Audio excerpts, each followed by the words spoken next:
PNP na mag-reach out doon sa complainant na victim doon sa viral video.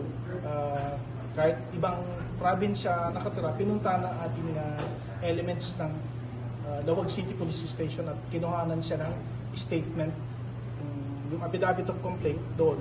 At initially, siya ay pumayag ng mag-file ng case doon sa mismong nangyari sa kanya way back 2025. Nagpapasalamat kami sa kanya at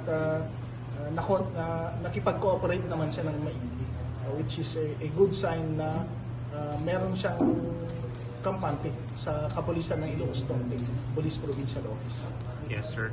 So, iisa lang po yung magpipila po ng case? Bali, ang victim kasi natin ay isa. So, yung complainant mismo nandun sa viral video. So, nakuha na siya ng mga affidavit of complaint. Ipo-file dun sa opportune time na okay para may file na yung case laban dun sa kung sino man ang nanakit sa kanya dun sa viral video.